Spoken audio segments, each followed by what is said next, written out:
Hey guys, our grammar lesson this week is on using pronouns correctly and making sure that every time we use a pronoun that it refers clearly to an antecedent. That means it has a word or a phrase that it refers back to. So we're not just using it or they or which without something that it's referring to either in that same sentence or earlier in the paragraph. Otherwise, we make our writing unclear to our reader if we throw pronouns around without an antecedent. A pronoun is not anything on its own. It's a substitute word. It stands in place for a person, a thing, or an idea for some kind of noun. So look at this first sentence here. Thomas and Jane discussed his absences and her good attendance.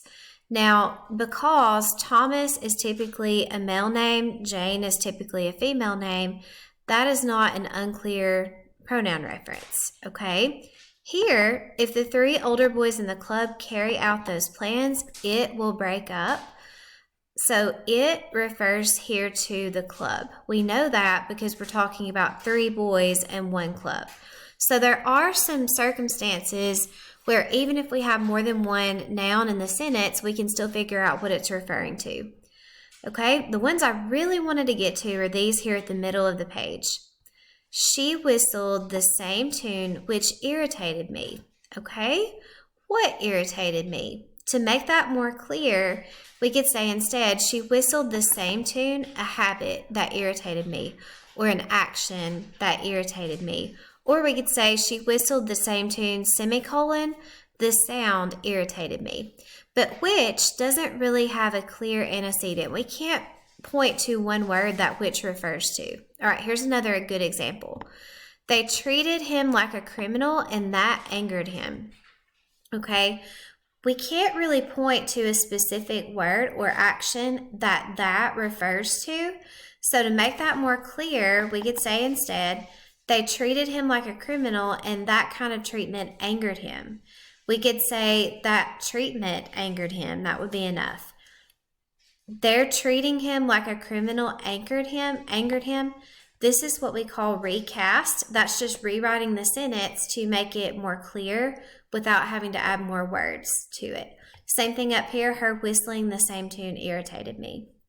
All right, look at this next one, unclear. You could defend his position, but it would be weak. We don't really know if it is referring to someone's defense of his position or his position itself. So to make that more clear, we could say you could defend his position, but your defense would be weak. Or we could recast it to say your defense of his position would be weak. Okay? Down here, this is where we have ambiguous reference. Ambiguous is a word you should know if you don't already. That just means that it has more than one possible meaning. So we have here, John gave David his money and clothes. So did John give David John's money and clothes or David's? Did he bring him his own? So to make that more clear, we could say John gave his own money and clothes to David. Okay? Same thing here. Mary told her sister that her car had a flat tire.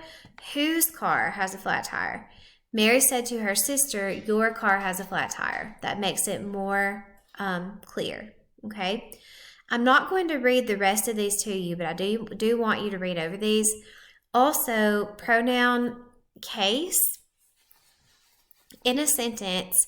And I think we talked about this toward the beginning of the year. I'll probably need to look back and see. I know we did in my ENR 098 class that's on campus.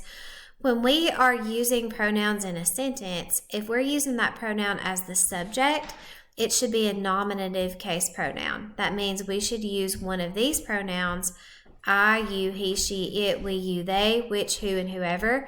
Those are nominative case. These are objective case. So if you're using a pronoun as the object in a sentence, like a direct object, an object of the preposition, an indirect object, we use the objective case. And when those get confusing is when we have compound subjects or compound objects. And you can look up some examples of that to help a little bit too. The main thing I wanted to teach in this particular lesson was about the pronoun reference. Make sure that we're not using pronouns that don't have something clear, a person or a thing that they're clearly referencing in the sentence. And you guys will have a quiz on this week. I probably will not post that quiz until tomorrow, but you will have a quiz on correct pronoun reference. So make sure you look over these examples